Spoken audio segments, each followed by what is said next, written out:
మీ నాన్నగారి నిమ్మ గోపాలం చరిస్మాని ఆకట్టుకోవడంలో జయకృష్ణ వైఫల్యం. ఎవరో గిట్టని వాళ్ళు వైసీపీ వాళ్ళు చేసినట్టు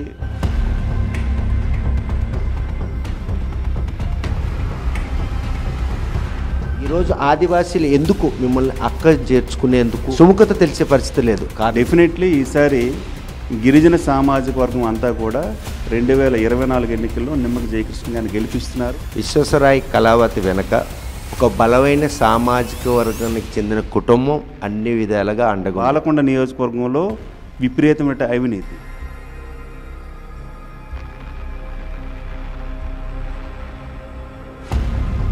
కళావతి అలాగే ఎమ్మెల్సీ విక్రాంత్ అంటే దొంగలు ఊర్లో పడి దోచుకున్నట్టుగా వీళ్ళిద్దరు కూడా 2 మండలాలని ఇద్దరు కూడా సర్దుకున్నారు. డెఫినెట్గా వాళ్ళు చేసిన అవినీతిని కూడా బయట పెడతాం. ఉమ్మడి శ్రీకాకుళం జిల్లాలో అత్యధికంగా ఆదివాసులు ఉండే పాలకొండ నియోజకవర్గంలో టీడీపీకి మాత్రం ఎమ్మెల్యే పదవి అందందార్చిగా మిగిలింది. పేరులో జయమున్నా కూడా ఈరోజు విజయం మాత్రం ఆయనకు వరించగా 2 సార్లు ఓటమి పాలైనటువంటి నిమ్మక జయకృష్ణ మూడోసారి తన అదృష్టాన్ని పరీక్షించేందుకు పాలకొండ నియోజకవర్గం పోటీ చేస్తున్నారు. ప్రస్తుతం ఈ నియోజకవర్గం మాత్రం పార్వతీపురం మన్యం జిల్లాలో ఉంది.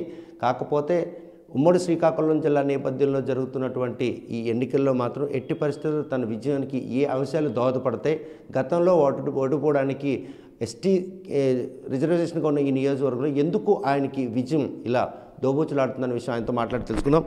చూస్తే కనుక నిమ్మక జయకృష్ణ ఈరోజు ఆదివాసీలు ఎందుకు మిమ్మల్ని అక్క చేర్చుకునేందుకు ఇలా అంటే సుముఖత తెలిసే పరిస్థితి లేదు, కారణం ఏంటి? ఆదివాసులు ఎప్పుడు కూడా చాలా అమాయకులండి. గతంలో ఆచారాలు కట్టుబాటులు అన్నీ కూడా ఒక పద్ధతి ప్రకారం ఉండేవి. ఈరోజు కాలం మారుతున్న కొలది ఆచార వ్యవహారాల్లో కట్టుబాట్లో సాంప్రదాయాల్లో మార్పు వస్తుంది. మరి గతంలో ఆదివాసీ అంటే ఒక మాటకి కట్టుబడినటువంటి వ్యక్తి ఆదివాసీ. అయితే ప్రస్తుతం ఉన్నటువంటి తరుణంలో పరిస్థితుల దృష్ట్యా కొంత మార్పు అనేది వస్తుంది. అయితే ఈ మార్పు అనేది సహజం. ఆ మార్పే మీ పాలిటి శాపంగా మారిందే. గతంలో సీతంపేట కావచ్చు, పాలకొండ అంటే అటవీ ప్రాంతంకి వెళ్తే వారిని చూసిన వెంటనే కూడా ఇది సీతంపేట అటవీ ప్రాంతం అన్నటువంటి ఒక ఆహ్లాదం ఉండేది. ఈరోజు ఆ పరిస్థితులు పరిణామాలు మారడమే ఈరోజు మీ పాలిట శాపంగా మారింది. శాపంగా మారాయండి. అయితే ఖచ్చితంగా ఈసారి గిరిజనులందరూ కూడా మరి ఈసారి నన్ను గెలిపించడానికి సిద్ధంగా ఉన్నారు. మరి గతంలో 2014లో పోటీ చేయడం జరిగింది. స్వల్ప మెజార్టీతో ఓడిపోయాను. గిరిజనులు కూడా గతంలో వెళ్ళటం జరిగింది. వెళ్ళిన తర్వాత కొన్ని వేరే కారణాలతో వాళ్ళలో మార్పు అనేది వచ్చింది. ఇప్పుడు 2019 ఎన్నికల తర్వాత మరి ఆంధ్రప్రదేశ్ రాష్ట్రం మొత్తం కూడా మరి తుడిచిపెట్టిపోయింది. మరి 2019 తర్వాత గిరిజనుల్లో గతంలో ఏవైతే కొంత మార్పు అనేది వచ్చిందో ఆ మార్పు అనేది 2019 తర్వాత మరి కొంత అనేది తగ్గుతోంది. ఈసారి తెలుగుదేశం పార్టీ వైపు గిరిజనులందరూ కూడా మొగ్గు చూపుతారు. నన్నైతే గెలిపించడానికి వారందరూ కూడా సిద్ధంగా ఉన్నారండి. ఒక మాజీ ఎమ్మెల్యే తనయుడిగా ఇంత చరిస్మా ఉన్నప్పుడు కూడాను గెలుపు విషయంలో మాత్రం ఏ అంశాలు మీకు ఈరోజు కలిసి రాని పరిస్థితి? కొన్ని అంశాలండి. ఇప్పుడు గతంలో నేను ఇన్ఛార్జ్గా ఉండేటప్పుడు చాలా గిరిజన ప్రాంతాలకి అభివృద్ధి కార్యక్రమాల్లో నా వంతైతే నేను కృషి చేశాను. ముఖ్యంగా రహదారులు లేని గ్రామాలన్నిటి కూడా రహదారులు వేయించడానికి ఐటీడీ పిఓస్తో మాట్లాడాను. అలాగే ఇంజనీరింగ్ అధికారులతో మాట్లాడి, అలాగే చంద్రబాబు నాయుడు గారితో నేరుగా మాట్లాడి గిరిజన ప్రాంతాలకి నిధులు తీసుకురావడంలో చాలా కృషి చేయడం జరిగిందండి.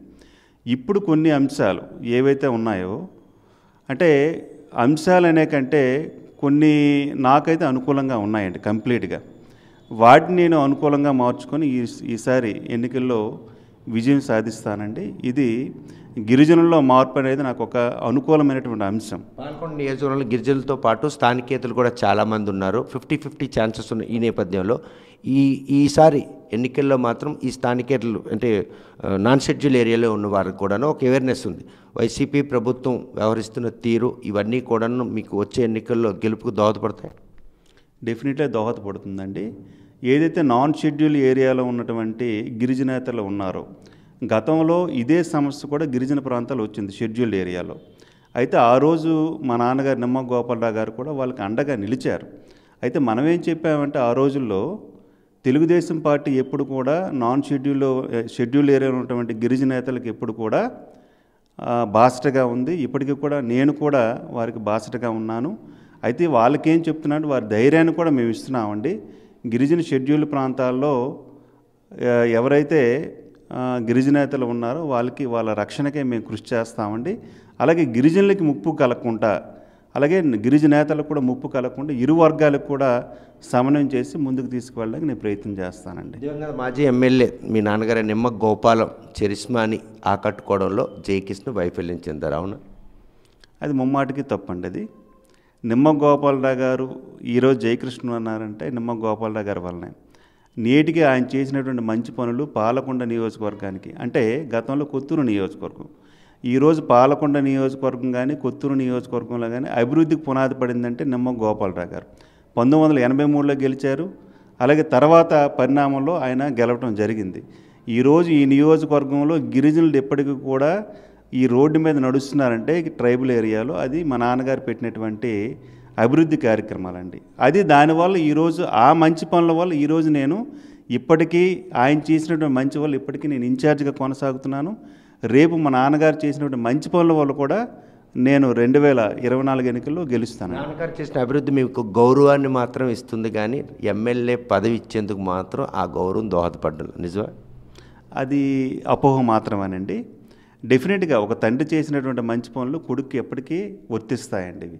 అలాగే నేను ఈరోజు నియోజకవర్గ ఇన్ఛార్జిగా గత 2014-19 కాలంలో చేసినటువంటి అభివృద్ధి కార్యక్రమాలు నా మీద కొంతమంది ఎవరో గిట్టని వాళ్ళు వైసీపీ వాళ్ళు చేసినటువంటి తప్పుడు ఆరోపణలు తప్పించి ఈరోజు తెలుగుదేశం పార్టీలో కానీ మా కార్యకర్తలు కానీ వారికి ఎప్పుడు కూడా మంచి చేశాం. నాకు ఇప్పటికీ కూడా ఆ మంచి పేరు వల్ల ఈరోజు 2024 ఎన్నికల్లో ఖచ్చితంగా గెలుస్తాను. ఈరోజు విశ్వేశ్వరరాయ్ కళావతి వెనక ఒక బలమైన సామాజిక వర్గానికి చెందిన కుటుంబం అన్ని విధాలుగా అండగుంది. అంత స్థాయి అండ మీకు లేదు మీ వెనక. అయితే ఇవన్నీ వైసీపీ నాయకులు చేస్తున్నటువంటి ఆరోపణలు, ఈరోజు కళావతి గారు చేస్తున్నటువంటి ఆరోపణలు. ఈరోజు గిరిజనులందరూ కూడా నాకు అండగా ఉన్నారు, అండగా ఉంటున్నారు కూడా. డెఫినెట్లీ ఈసారి గిరిజన సామాజిక వర్గం అంతా కూడా 2024 ఎన్నికల్లో నిమ్మక జయకృష్ణ గారిని గెలిపిస్తున్నారు. వారు ఖచ్చితంగా ఎల్లప్పుడూ నిమ్మ గోపాలరావు గారితో ఆ రోజులు సపోర్ట్ చేశారో అదేవిధంగా నిమ్మక జయకృష్ణ కూడా సపోర్ట్ చేస్తారండి. ఎప్పుడు కూడా గిరిజన సామాజిక వర్గం కూడా నా కుటుంబం కానీ మరి నా బంధువులు కానీ అలాగే నా కార్యకర్తలు గిరిజన కార్యకర్తలు కానీ అందరూ కూడా అండగా ఉన్నారు. డెఫినెట్లీ నేను గెలుస్తాను. మీ గెలుపుకి వరించకపోవడానికి కూడా మీ తాలుగా సహజ సిద్ధమైనటువంటి నైజం అంటే దూచుకుపోయే తత్వం అనేది మాత్రం చాలా తక్కువ ఉంది. విమర్శించే స్థాయి కూడా లేదు. పరిపక్వతలో మాత్రం అంతలా రాజకీయంగా రాణించలేకపోతున్నారు. అది మీ నియోజకవర్గం ప్రజలు మీ మీద ఉన్నటువంటి కాపనం. అయితే ఇది గిరిజన నియోజకవర్గం అండి. గిరిజన నియోజకవర్గంలో సామాజిక వర్గాలు ఉంటాయి. అంటే సామాజిక వర్గాలు అంటే బీసీ సామాజిక వర్గం, అలాగే గిరిజన సామాజిక వర్గం, ఇతర కులాలంటే 80% ఇతర కులాలు ఎక్కువ. అయితే ఇతర కులాల్లో ఒక గిరిజన సామాజిక వర్గం చెందినటువంటి వ్యక్తి స్పీడ్గా దూసుకెళ్ళడం వల్ల కొన్ని ఇబ్బందులు వస్తాయి. నేను చదువుకున్న వ్యక్తిని, ఏ విధంగా వెళ్ళాలో తెలుసు, పరిపక్వత ఉంది. ఈరోజు ఏ డిపార్ట్మెంట్ నుంచి అయినా ఏ విధంగా పనులు చేయించాలో తెలుసు, నిధులు ఏ విధంగా రాబట్టాలో తెలుసు. అలాగే స్పీడ్గా అంటే దాని అర్థం ఏమిటి అంటే ఎవరైనా కొట్టాలా? కాదు కదా. స్పీడ్గా అంటే మనం చేసే పనిలో స్పీడ్ని చూపించాలి. అది డెఫినెట్గా ఆ పని అనేది ఉంది. ఈరోజు డెఫినెట్గా వైసీపీ నాయకులు ఉన్నారు, కళావతి ఉన్నారు, ఆవిడ మీద కూడా విమర్శలు గుప్పిస్తున్నాం. అయితే ఖచ్చితంగా ఆవిడ మీద కూడా ఇంకా ఎన్నికలు దగ్గర పడుతున్నాయి, ఇంకా స్పీడప్ పెంచుతాం. ఈ వైసీపీ చేసినటువంటి అవినీతి కార్యక్రమాలు, వాళ్ళు చేసినటువంటి మరి ఏదైతే అవినీతి ఉందో ఖచ్చితంగా బయట పెట్టి వైసీపీ మీద, వైసీపీ ఎమ్మెల్యే కళావతి మీద కూడా విమర్శలు గుప్పిస్తాం. ఆవిడ చేసినటువంటి అవినీతిని కూడా బయటకు తీసుకొస్తాం. ఈరోజు పాలకొండ నియోజకవర్గంలో విపరీతమైన అవినీతి, ముఖ్యంగా ఇసుక దందా విపరీతంగా జరుగుతుంది. ఈరోజు రెండు ముఖ్యమైన నదులు ఉన్నాయి. ఒకటి వంశధార, రెండవది నాగావళి. ఈ 2 నదుల నుంచి కూడా ఇసుకని విపరీతంగా ఈరోజు కళావతి అలాగే ఎమ్మెల్సీ విక్రాంత్ అంటే దొంగలు ఊర్లో పడి దోచుకున్నట్టుగా వీళ్ళిద్దరు కూడా 2 మండలాలని, 2 మండలాలు ఇద్దరు కూడా సర్దుకున్నారు. డెఫినెట్గా వాళ్ళు చేసినటువంటి అవినీతిని కూడా బయట పెడతాం. ఇవన్నీ ఈ అంశాలతో పాటు టీడీపీలో కూడా ఇక్కడ గ్రూపు రాజకీయాలు ఎక్కువ ఉన్నాయి. నిమ్మక జయకిష్ణని ఓడించడానికి ఒక వర్గం టీడీపీలోనే పనిచేస్తుంది. అది కూడా ఒక బలమైన సామాజిక వర్గం చెందినటువంటి వ్యక్తులు. నిజమా? అది తప్పండి. అది ఎప్పుడు కూడా టీడీపీ అనేది కుటుంబం. ఈ కుటుంబంలో చిన్న చిన్న కలహాలు వస్తాయి. ఈరోజు వైసీపీ పార్టీలో కూడా చిన్న చిన్న కలహాలు ఉన్నాయి. మరి ఆ కుటుంబంలో కూడా చిన్న చిన్న మనస్పర్ధలు ఉన్నాయి. ఈరోజు ఎమ్మెల్యేకి విక్రాంతికి మధ్యన మనస్పర్ధలు ఉన్నాయి. వాళ్ళిద్దరు కూడా ఈ వాటాలు పంచుకోవడంలో ఇద్దరు కూడా ఇబ్బందులు ఉన్నాయి. అయితే వాళ్ళిద్దరు కలవటం మానేశారా? డెఫినెట్లీ అండి. ఏ కుటుంబంలో అయినా సరే చిన్న చిన్న తగులు వస్తాయి, తగాదాలు వస్తాయి. మా కుటుంబం అంతా ఒకటి, అందరిని కూడా కలుపుకొని వెళ్తాను. 2024లో విజయం సాధిస్తాను. వాళ్ళందరూ కూడా మీ గెలుపు కోసం అహర్నిశలు శ్రమించేందుకు సంసిద్ధంగా ఉన్నారా అని భావిస్తున్నారా? 100% భావిస్తున్నానండి. వాళ్ళందరూ కూడా 100% పనిచేస్తారు. తెలుగుదేశం పార్టీకి నా వైపు పనిచేస్తారండి. జనసేన కూడాను పొత్తుల్లో భాగంగా పాలకొండను ఆశిస్తుంది అన్నటువంటి పోకడ బయట ఉంది. నిజమేనా? అయితే ఇది అధిష్టాన నిర్ణయం అండి. అధిష్టాన నిర్ణయానికి శిరసా వహిస్తానండి. ఆ మేరకు ఉందా జనసేన పాలకొండ కాన్స్టిట్యున్సీలో? అది నేను చెప్పలేనండి. అది చంద్రబాబు నాయుడు గారు, పవన్ కళ్యాణ్ గారి నిర్ణయం. ఆ నిర్ణయం ఏది తీసుకున్నా సరే కట్టుబడి ఉంటానని నేను తెలియజేస్తాను. పొత్తుల వ్యవహారం జరిగి సుమారు 15 నెలలుగా వస్తూ ఉంది. ఈసారికే ఆ మిత్రుల లెవెల్లో శత్రువు తేలిపోయే పరిస్థితి ఉంటుంది. వాళ్ళు మీరు కలిసి క్షేత్రస్థాయిలో కొన్ని ఆందోళనలు కూడా చేపట్టారు. ఆ క్రమంలో వాళ్ళ స్ట్రెంగ్త్ ఏంటనేది మీరు అసెస్ చేయలేదా? చేశానండి. డెఫినెట్లీగా ఈరోజు తెలుగుదేశం పార్టీకి ఎంత బలం ఉందో, జనసేనకి ఎంత బలం ఉందో బేరీజ్ వేసుకున్నాం. ఈ బేరీజ్ ప్రకారమే వాళ్ళు కూడా మరి వాళ్ళు మేము కూర్చున్నాం. మేము కూడా ఒక మీటింగ్ కూర్చోవడం జరిగింది. ఇప్పుడు కార్యక్రమాలు కూడా కలిసే వెళ్తున్నాం. రేపొద్దున కలిసే చేస్తాం. అయితే బలాబలాలు ఏమిటనే తెలుసు కాబట్టి వాళ్ళు కూడా విజ్ఞత ఉంది. మేము కూడా అదే విధంగా వీళ్ళని కలుపుకొని ముందుకు వెళ్తాం. ఈ పొత్తులతో పాటు అంటే అధికార పార్టీ వైసీపీ అవినీతి 2 వెరసి మూడోసారి గెలుపు కోసం బరిలో దిగుతున్న జయకృష్ణ ఎట్టి పరిస్థితుల్లోనూ విజయం సాధించి అసెంబ్లీలో అడుగు పెడతారు అని హామీ ఇస్తారు నియోజకవర్గం ప్రజలకి? ఖచ్చితంగా 100% అండి. ఈసారి డెఫినెట్గా నేను గెలుస్తున్నానండి. 2024 ఎన్నికల్లో విజయం తథ్యం. పాలకొండ నియోజకవర్గంలో తెలుగుదేశం పార్టీ, జనసేన కలిసికట్టుగా జెండా ఎగురవేస్తామండి. ఖచ్చితంగా గెలుస్తామండి. టీడీపీ పార్టీకి అందరిదాక్షగా మిగిలినటువంటి పాలకొండ నియోజకవర్గంలో 2024లో ఎట్టి పరిస్థితుల్లో కూడా గెలిపే ధ్యేయంగా పొత్తుల్లో భాగంగా జనసేన టీడీపీ కలిసి ఈ నియోజకవర్గాల్లో గెలుపు కోసం ఆర్ఎస్ఎస్ శ్రమిస్తున్నాం. అధికార పార్టీ చేసినట్టు అవినీతిని ప్రజల్లో తీసుకెళ్తాం. సీతంపేటతో పాటు పాలకొండ నియోజకవర్గంలో ఆదివాసులు ఎక్కువ ఉండడమే కాకుండా నాన్ షెడ్యూల్ పబ్లిక్ కూడా చాలా ఎక్కువగా ఉంటారు.